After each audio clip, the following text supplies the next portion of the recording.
ദേശീയ സംസ്ഥാന പാതയോരങ്ങളിലെ മദ്യശാലകൾ മാറ്റാനുള്ള സുപ്രീം കോടതി വിധി നടപ്പായതോടെ സംസ്ഥാനത്ത് സർക്കാരിന്റേത് ഉൾപ്പെടെ 1956 മദ്യശാലകൾക്കാണ് താഴ്വീണത്.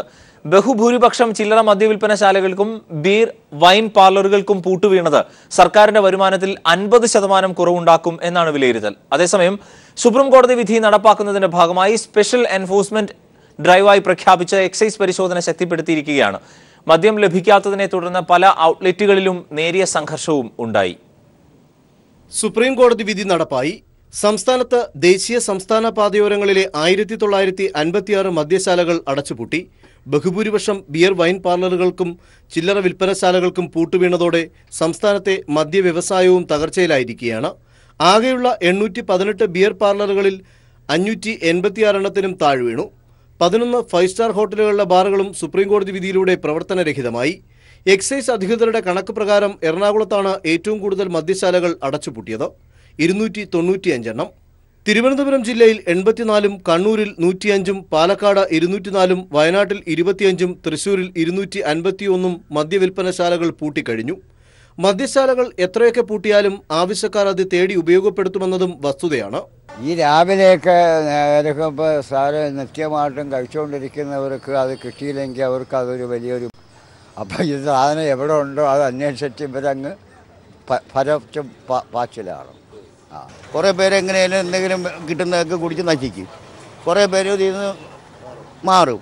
പലരും മദ്യശാലകളുടെ ഔട്ട്ലെറ്റുകൾ എവിടെയാണ് തുറന്നു പ്രവർത്തിക്കുന്നതെന്ന് ചോദിച്ച് നെട്ടോട്ടത്തിലായി. മറ്റു ചിലരാകട്ടെ പ്രതീക്ഷയോടെ മദ്യം വാങ്ങാമെന്ന് കരുതി വിൽപ്പനശാലകളിലെത്തിയെങ്കിലും ഔട്ട്ലെറ്റുകൾ അടഞ്ഞുകിടന്നത് അത്തരക്കാരെ നിരാശരാക്കി. തുറന്നു പ്രവർത്തിച്ച മദ്യവിൽപ്പനശാലകളിൽ വലിയ തിരക്കായിരുന്നു. പ്രശ്നങ്ങൾ ഒഴിവാക്കാനായി പോലീസിനും രംഗത്തെത്തേണ്ടി വന്നു. അതേസമയം ഈ മാസം 20 വരെയുള്ള കാലയളവ് സ്പെഷ്യൽ എൻഫോഴ്സ്മെന്റ് ഡ്രൈവായി പ്രഖ്യാപിച്ച് എക്സൈസ് പരിശോധന ശക്തമാക്കിയിട്ടുണ്ട്. വ്യാജ മദ്യവിൽപ്പന തടയാൻ പോലീസും ഫലപ്രദമായ നടപടികളുമായി രംഗത്തുണ്ട്. News bureau, Thiruvananthapuram. സുപ്രീം കോടതി വിധിയുടെ പശ്ചാത്തലത്തിൽ ആലപ്പുഴയിലെ കള്ളുഷാപ്പുകൾ അടക്കം 168 മദ്യവിൽപ്പനശാലകൾ പൂട്ടിയതോടെ നിലവിൽ പ്രവർത്തിക്കുന്ന ബെവറേജസ് ഔട്ട്ലെറ്റുകൾ പോലീസ് നിയന്ത്രണത്തിലാണ്. ക്രമാതീതമായ തിരക്കാണ് ഇവിടെ അനുഭവപ്പെടുന്നത്. കഞ്ഞിക്കുഴി മുഹമ്മ പഞ്ചായത്തിന്റെ അതിർത്തിയിൽ പ്രവർത്തിക്കുന്ന ഏക ബിവറേജസ് കോർപ്പറേഷന് മുന്നിലാണ് രാവിലെ മുതൽ തന്നെ കിലോമീറ്റർ നീണ്ട ക്യൂ കാണപ്പെട്ടത്. ജില്ലയിലെ 168 മദ്യഷാപ്പുകൾ കോടതി ഉത്തരവിനെ തുടർന്ന് അടച്ചുപൂട്ടിയതോടെയാണ് അവശേഷിക്കുന്ന ബിവറേജിന് മുന്നിൽ അസാധാരണമായ നീണ്ട നിര പ്രത്യക്ഷപ്പെട്ടത്. വാങ്ങിക്കാതിരിക്കത്തില്ല, കാരണം ഇപ്പോൾ ജനങ്ങൾക്ക് ഈ സാധനം കൂടിയേ തീരും. അതാണ് ഇതിൻ്റെ ഒരു ഹൈലൈറ്റ്. കാശുള്ളവർ ഇപ്പോഴും വീട്ടിൽ വെച്ച് തീർച്ചയായിട്ടും അടിക്കും. ഞങ്ങളെപ്പുറം ആരക്കാരാണെങ്കിൽ എത്ര കിലോമീറ്റർ ഒരു ദിവസത്തെ പണിയെടുത്ത് കൊടുക്കാം. ഷാപ്പ് അടച്ച് ഇപ്പോൾ ഓരോരുത്തർ കുഴഞ്ഞു വീണ് ഇരിക്കുന്നു. ഇവിടെ കുഴഞ്ഞു വീണ ഒരാളിപ്പോൾ ഞങ്ങൾ കണ്ട കുഴഞ്ഞു വീണ് കിടക്കുന്നത്. അപ്പോൾ ഇതിങ്ങനെ തുടങ്ങിയത് എന്ത് ചെയ്യും? ഇപ്പോൾ കഞ്ചാവും മയക്കുമരുന്നിൻ്റെ ഒരു ഏരിയ ആയിക്കൊണ്ടിരിക്കുന്നത്. മണിക്കൂറുകളോളം ക്യൂവിൽ നിന്ന് പലരും ഇടയ്ക്ക് കുഴഞ്ഞു വീണു. മാത്രമല്ല, റോഡ് ഗതാഗതം പൂർണ്ണമായും തടസ്സപ്പെട്ടതോടെ ഇതുവഴി വന്ന ആംബുലൻസുകൾക്ക് പോലും തിരക്ക് തടസ്സമായി വന്നു.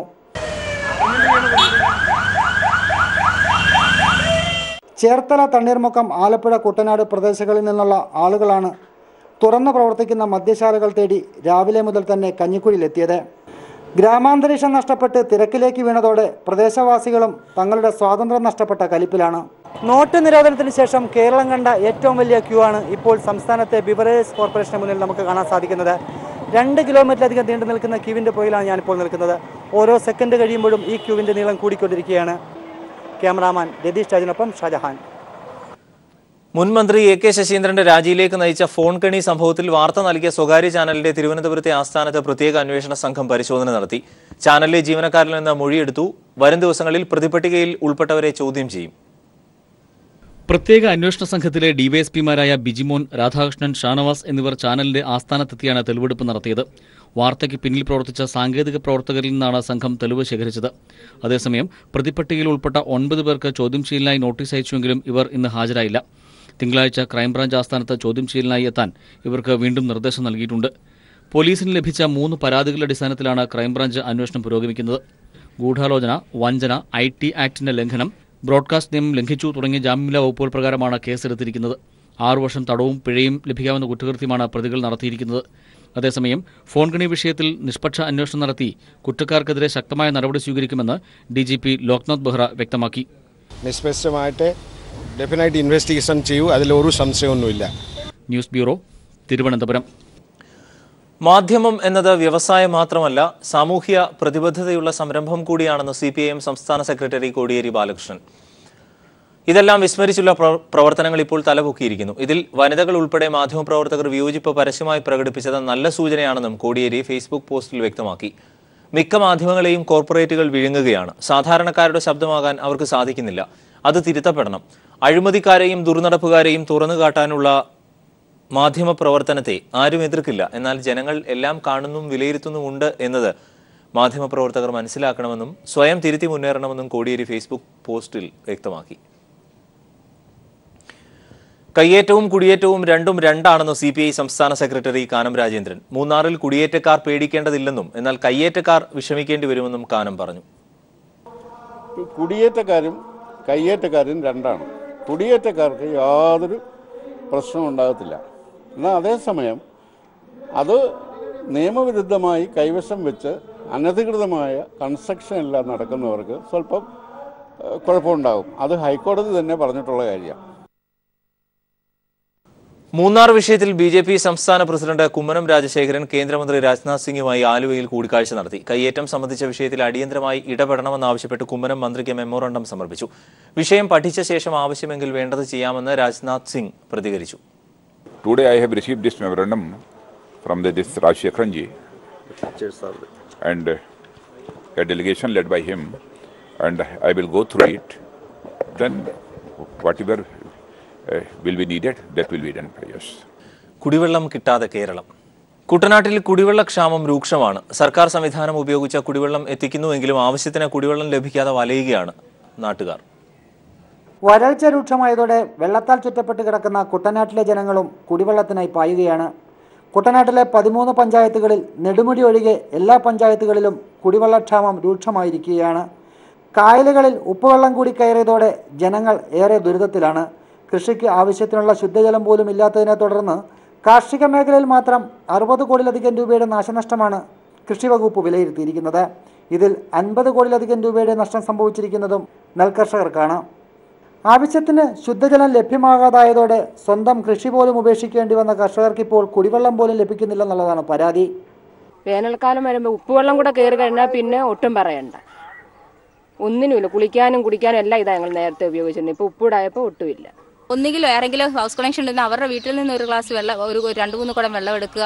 അല്ലാന്നുണ്ടെങ്കിൽ ഞങ്ങൾ അങ്ങ് പാലത്തിൻ്റെ അവിടെ പോകണം വെള്ളം എടുക്കാനായിട്ട്. കുടിവെള്ളക്ഷാമം പരിഹരിക്കുന്നതിന് പ്രതിദിനം 2 ലക്ഷം ലിറ്റർ കുടിവെള്ളമാണ് സർക്കാർ കുട്ടനാട്ടിലെ വിവിധ പ്രദേശങ്ങളിൽ എത്തിച്ചുകൊണ്ടിരിക്കുന്നത്. വെള്ളത്തിൻ്റെ ദുരുപയോഗം തടയുന്നതിന് 3000 ലിറ്ററിൻ്റെ 186 ടാങ്കുകൾ സ്ഥാപിച്ചാണ് കുടിവെള്ളം സർക്കാർ ചെലവിൽ ഇപ്പോൾ വിതരണം ചെയ്തു വരുന്നത്.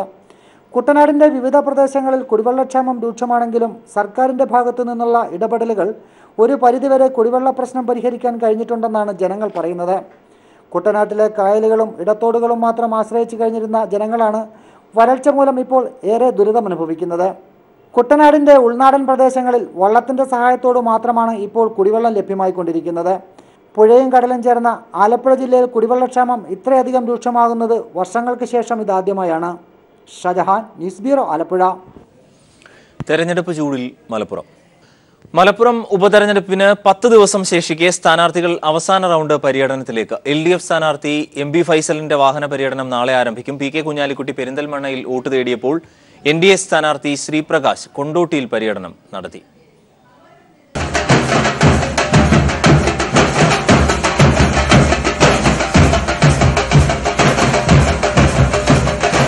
അണികളെ ആവേശത്തിലാക്കിയാണ് സ്ഥാനാർത്ഥികളുടെ മണ്ഡല പര്യടനം പുരോഗമിക്കുന്നത്.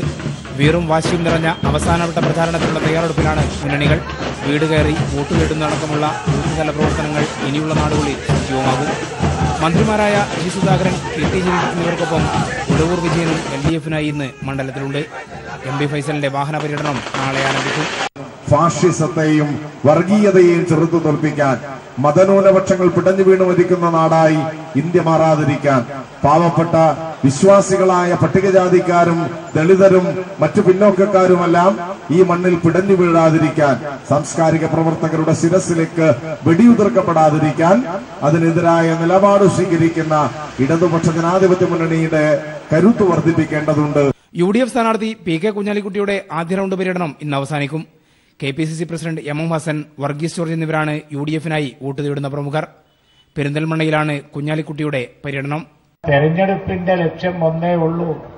അതുപോലെ തന്നെ നാളത്തെ രാഷ്ട്രീയവും അതാണ്. ഇന്ത്യൻ നാഷണൽ കോൺഗ്രസിന്റെ നേതൃത്വത്തിലുള്ള UPA ഈ രാജ്യത്ത് തിരിച്ചു വരണം. അത് നല്ല പണിയുള്ള ഒരു കാര്യമാണ്. കടൽ നീന്തിക്കടക്കാനും തങ്ങളുടെ വാക്കുകൾ ഉതകും എന്ന് പറയാൻ ഞാൻ ഈ സന്ദർഭത്തിലാണ്. NDA സ്ഥാനാർത്ഥി ശ്രീപ്രകാശ് ഇന്ന് കൊണ്ടോട്ടിയിലാണ് വോട്ടർമാരെ കാണുന്നത്. എച്ച് രാജ, CK പത്മനാഭൻ എന്നീ നേതാക്കളും മണ്ഡലത്തിലുണ്ട്. News bureau, Malappuram. AK Latheesh കൂടി ചേരുന്നു. ലതീഷ്, എങ്ങനെയായിരുന്നു ഇന്ന് സ്ഥാനാർത്ഥികളുടെ പ്രചാരണ പരിപാടികളൊപ്പം നാളെയും?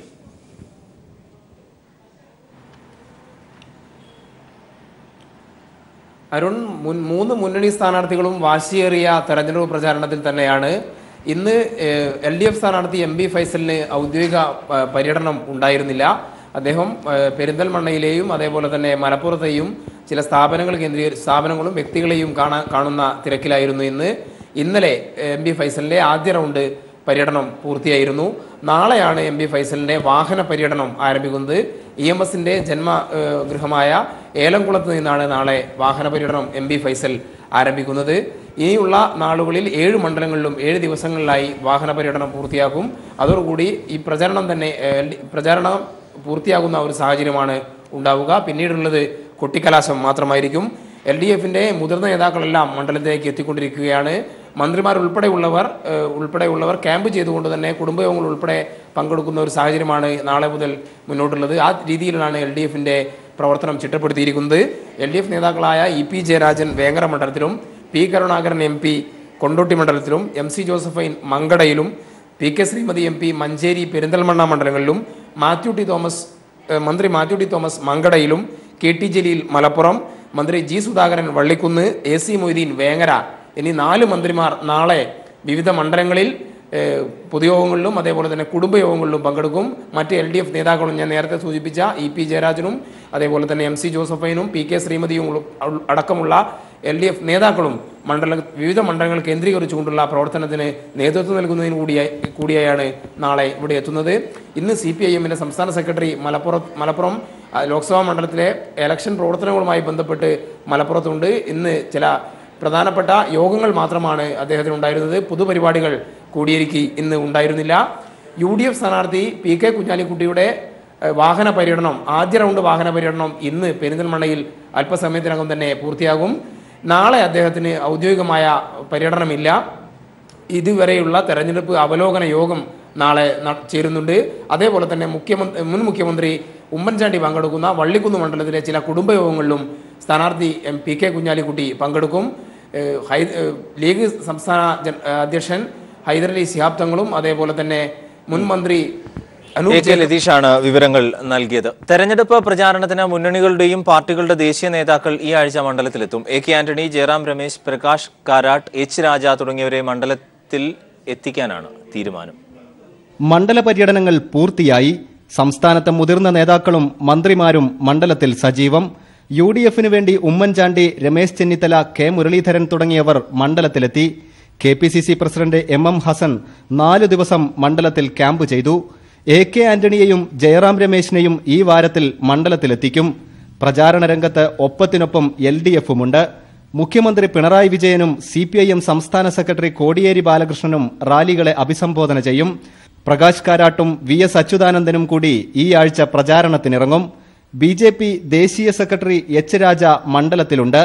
കുമ്മനം രാജശേഖരൻ നേരിട്ടാണ് പ്രചാരണ പ്രവർത്തനങ്ങൾ വിലയിരുത്തുന്നത്.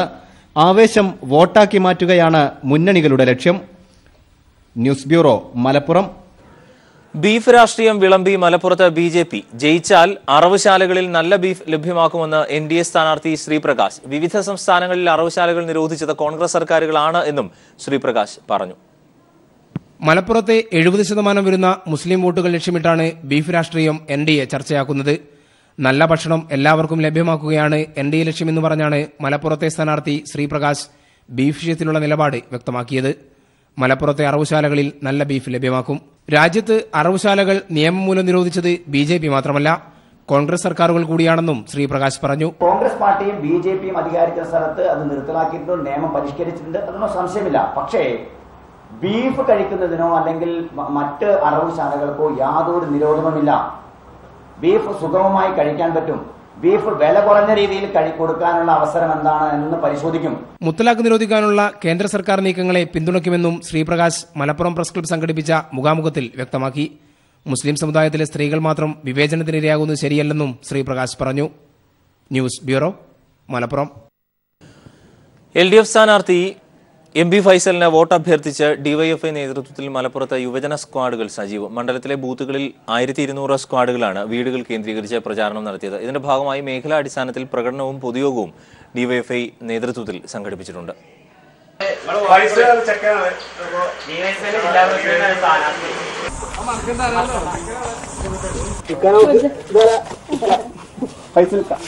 ഡിവൈഎഫ്ഐ ജില്ലാ പ്രസിഡന്റായ LDF സ്ഥാനാർത്ഥി MB ഫൈസലിന്റെ വിജയത്തിനായാണ് യുവാക്കളുടെ പ്രവർത്തനം.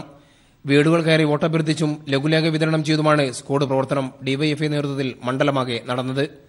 13 ലക്ഷത്തിലധികം വരുന്ന മലപ്പുറത്തെ വോട്ടർമാരിൽ 7 ലക്ഷത്തിലധികം പേർ 45 വയസ്സിന് താഴെ പ്രായമുള്ളവരാണ്. കഴിഞ്ഞ ലോക്സഭാ തെരഞ്ഞെടുപ്പിനേക്കാൾ 1,14,975 യുവ വോട്ടർമാർ പുതുതായി പട്ടികയിൽ ഇടം പിടിച്ചിട്ടുണ്ട്. നല്ല പ്രതികരണമാണ് വോട്ടർമാരിൽ നിന്ന് ലഭിക്കുന്നതെന്ന് ഡിവൈഎഫ്ഐ നേതാവ് കെ ശരത്ത് പറഞ്ഞു. ഈ മണ്ഡലത്തിലെ ഒരു യുവാവിന് സ്ഥാനാർത്ഥിത്വം കൊടുത്തതിൻ്റെ ഒരു ആവേശം മൊത്തത്തിൽ യുവാക്കൾക്ക് ഇടയിലുണ്ട്. അത് വോട്ടായി മാറ്റാനുള്ളൊരു ശ്രമവും ഒരു സ്വതന്ത്രമായ പ്രവർത്തനമാണെന്ന് ഞങ്ങൾ ഡിവൈഎഫ്ഐ എന്നുള്ള രീതിയിൽ നടത്തിക്കൊണ്ടിരിക്കുന്നത്. നല്ല പ്രതികരണമാണ് എല്ലാ വീടുകളിൽ നിന്നും ഞങ്ങൾക്ക് ലഭിച്ചുകൊണ്ടിരിക്കുന്നത്. പഠിക്കാൻ പോയ പുറത്തുള്ള യുവ വോട്ടർമാരെ വോട്ടിംഗ് ദിവസം പോളിംഗ് സ്റ്റേഷനിൽ എത്തിക്കാനുള്ള ഒരു ഉത്തരവാദിത്തമുള്ള രീതിയിലാണ് ഡിവൈഎഫ്ഐ ഇന്നത്തെ സ്ക്വാഡ് പ്രവർത്തനം കൊണ്ട് മുഖ്യമായി ലക്ഷ്യമിടുന്നത്. വർഗീയതയ്ക്കെതിരെ ഇടതുപക്ഷം സ്വീകരിക്കുന്ന നിലപാടും MB ഫൈസലിന്റെ നേതൃത്വത്തിൽ ഡിവൈഎഫ്ഐ മലപ്പുറം ജില്ലയിൽ നടത്തുന്ന ജീവകാരുണ്യ പ്രവർത്തനങ്ങളും യുവാക്കളുടെ സംഘം വോട്ടർമാരെ ഓർമ്മപ്പെടുത്തുന്നു. യുവജന നേതാവിനെ വിജയിപ്പിക്കാൻ യുവാക്കളെ ആകെ രംഗത്തിറക്കി അടിത്തട്ട് ഇളക്കി മറിക്കുകയാണ് ഡിവൈഎഫ്ഐ. ക്യാമറാമാൻ ജയേഷ് വില്ലോടിക്കൊപ്പം മലപ്പുറത്ത് നിന്നും AK ലതീഷ്. മലപ്പുറത്ത് സ്ഥാനാർത്ഥികളുടെ സൈബർ പോരാട്ടവും ശക്തമാകുന്നു. സമൂഹ മാധ്യമങ്ങൾ വഴി വലിയ തോതിലുള്ള പ്രചാരണമാണ് സ്ഥാനാർത്ഥികളും അണികളും നടത്തുന്നത്. പ്രചാരണത്തിനായി എല്ലാ സാധ്യതകളും ഉപയോഗിക്കുകയാണ് മലപ്പുറത്തെ സ്ഥാനാർത്ഥികളും അണികളും. നാടിളക്കിയുള്ള പ്രചാരണം കൊഴുക്കുമ്പോൾ സൈബർ ലോകത്തും ചൂട് ഉച്ചസ്ഥായിയിലാണ്. സ്ഥാനാർത്ഥികളുടെ പ്രസംഗങ്ങൾ, ഫോട്ടോകൾ എന്നിവ തത്സമയം ഫേസ്ബുക്ക് വഴി അവതരിപ്പിക്കുന്നു. LDF സ്ഥാനാർത്ഥിക്ക് അഡ്വക്കേറ്റ് MB ഫൈസൽ എന്ന പേരിൽ ഫേസ്ബുക്ക് അക്കൗണ്ടും സ്വന്തം പേരിലുള്ള വെബ്സൈറ്റുമുണ്ട്. ഡിവൈഎഫ്ഐ പ്രവർത്തകരാണ് ഫൈസലിനായി സമൂഹമാധ്യമങ്ങളിൽ സജീവമായി ഇടപെടുന്നത്. സമൂഹമാധ്യമങ്ങളിലെ ചൂടേറിയ ചർച്ചകളും സ്ഥാനാർത്ഥികൾ ഏറ്റെടുത്ത് പുതുതലമുറയുടെ ശ്രദ്ധ ക്ഷണിക്കുന്നു. PK കുഞ്ഞാലിക്കുട്ടിക്ക് ഏറെക്കാലമായി ഫേസ്ബുക്ക് പേജുണ്ട്. മുൻ IT മന്ത്രി കൂടിയായ കുഞ്ഞാലിക്കുട്ടിക്ക് വേണ്ടി ഈ രംഗത്തെ ഒരു കൂട്ടം ആളുകൾ പ്രവർത്തിക്കുന്നു. യൂത്ത് ലീഗ് പ്രവർത്തകരുടെ ഇടപെടലും സജീവമാണ്. ഇനി മലപ്പുറത്തെ നേതാക്കൾ എന്തു പറയുന്നു എന്ന് നോക്കാം.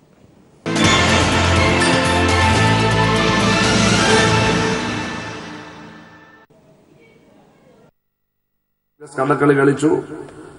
BJP വർഗീയമായിട്ടുള്ള നിലപാടെടുക്കുന്നു. മുസ്ലിം ലീഗ് കള്ളക്കളി കളിച്ചു. ഇവിടെ ജനസംഘവും RSSും മലപ്പുറം ജില്ലാ വിരുദ്ധ പ്രക്ഷോഭണം നടത്തിയപ്പോൾ അന്ന് മുസ്ലിം ലീഗ് ശക്തമായ ഒരു സഹായമൊന്നും കമ്മ്യൂണിസ്റ്റ് പാർട്ടിക്ക് നൽകിയില്ല. അത് ഗവൺമെന്റിലുണ്ടെന്നും സീറ്റ് ഉണ്ട് ഇതിനകത്ത്, എതിർത്തൊന്നും പറഞ്ഞല്ല.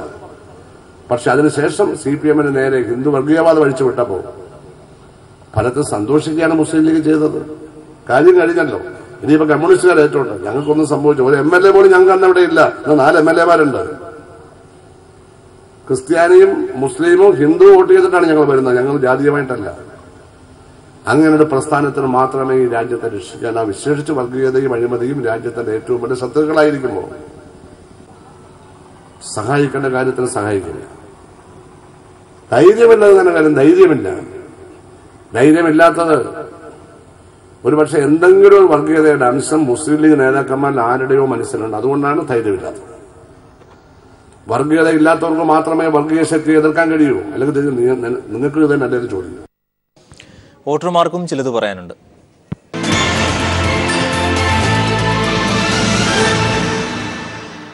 BJP പറഞ്ഞാൽ ഇവർക്കുള്ളൊരു വോട്ട് ഉണ്ടാവും എന്നല്ലാതെ വലിയ വ്യത്യാസം ഉണ്ടാവില്ല. കഴിഞ്ഞ പ്രാവശ്യത്തിൽ വോട്ട് ലെവലിട്ട് ഒന്നും വരില്ല. വിജയിക്കാൻ ശതമാനം വിജയിക്കാൻ സാധ്യത ഉണ്ടല്ലോ. ഇപ്പോൾ ഈ ടൈം നോക്കുമ്പോൾ വിജയിച്ചൂടെ? നല്ല യുവ നേതാവല്ല, ആ നിലക്ക് വിജയത ഇതുണ്ടല്ലോ. BJPക്ക് 0 ഉണ്ടാവില്ല. 2-3 വോട്ടൊക്കെ ആരുടെങ്കിലൊക്കെ ഉണ്ടാവും. അത്രേ ഉള്ളൂ. കുഞ്ഞാലിക്കുട്ടിക്കോ? അതങ്ങനെ പറയാൻ പറ്റൂല. അത് പറയാൻ പറ്റൂല. ജനങ്ങൾ ചെയ്യണല്ലേ. കഴിഞ്ഞ പ്രാവശ്യത്തെക്കാളും ഈ പ്രാവശ്യം ജനങ്ങൾ ചെയ്യാൻ തുന്നാല പിന്നെ ആദ്യത്തെക്കാളും കൂടുതലായില്ലേ. അത് കിട്ടാനുള്ള പരിപാടിയാണ് ഞങ്ങൾ നടത്തുന്നത്. കഴിഞ്ഞ യു.ഡി.എഫ് സർക്കാരിന്റെ ഭരണത്ത് 5 മന്ത്രിമാരൊക്കെ ഇവിടെ മലപ്പുറത്ത് ഉണ്ടായിട്ട് ഒരു ചുക്കും ഉണ്ടാക്കിയിട്ടില്ല. ഇവിടെ മലപ്പുറത്ത് ഞാൻ പറയണു, ഞാൻ LDF കാരനായതുകൊണ്ട് പറയല്ല, അത് നിങ്ങൾ എല്ലാവരും അന്വേഷിച്ചാൽ മനസ്സിലാവും.